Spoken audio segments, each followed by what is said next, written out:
meu Deus Senhor. Porque o salário do pecado é a morte, mas o dom gratuito de Deus é a vida eterna em Cristo Jesus. E sabendo o inimigo de nossas almas que para ele não existe mais oportunidade, Sendo ele o mais perigo de ser caído por mal e pessoa, Mas em todas as divisões e das diversidades, Ele tenta de toda maneira imitar o Criador, fazendo tudo parecido com o que Deus fez. na verdade, sua intenção é culpar o certo e o errado, pois sua função é matar, roubar e destruir. pois o salário do pecado é a morte, mas o dom gratuito de Deus é a vida eterna em Cristo Jesus. O pecado iniciou no céu, o pecado, cresceu na vida daquele ex-anjo de luz, o pecado, invadiu o coração de uma terça parte de anjos, o pecado, também chegou no jardim do Éden, derrubando Adão e Eva. o pecado, Hoje, em pleno século XXI, essa mesma chaga tem reinado no coração de muitos. o pecado, Faz com que a criatura se afaste do seu Criador, porque todos pecaram e destituídos estão da glória de Deus. E vendo Deus que o homem se distanciava mais e mais dele, por causa da praga chamada pecado, E enviou seu próprio Filho Jesus para libertar todos que estavam cativos. Porém, mesmo Deus dando a segunda chance ao homem, muitos ainda preferem viver uma vida de desobediência, mentira e prostituição, longe da presença de Deus. Mas para o pecado, Jesus trouxe O perdão, para a queda, a segunda chance, para o choro, o consolo, para a angústia, o lamento, o caminho, para a doença, o remédio, para os problemas, a solução. para a derrota, Jesus trouxe a vitória. para a morte, Jesus trouxe a vida. Jesus trouxe a libertação. Ei, meu amado irmão, os teus pecados não são maiores do que a misericórdia de Deus. a sociedade pode até não se perdoar, A sociedade pode até te apontar. a sociedade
disse: eu tenho autoridade e força pra pisar em serpentes, em escorpiões vou ordenar. Com poder vão sair da minha frente. Decreto a falência da serpente. De sendas mãos uma vou expulsar. Vou orar e o inimigo fugirá.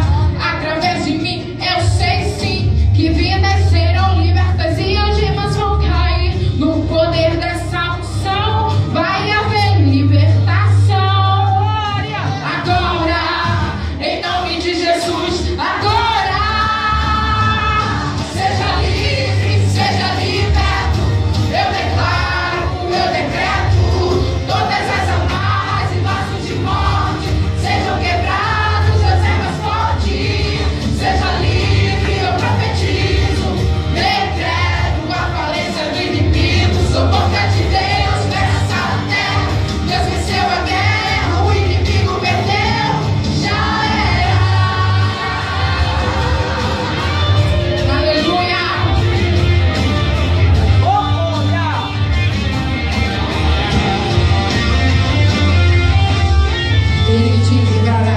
Do passarinheiro e da peste perniciosa, coberto com suas penas, seguro está.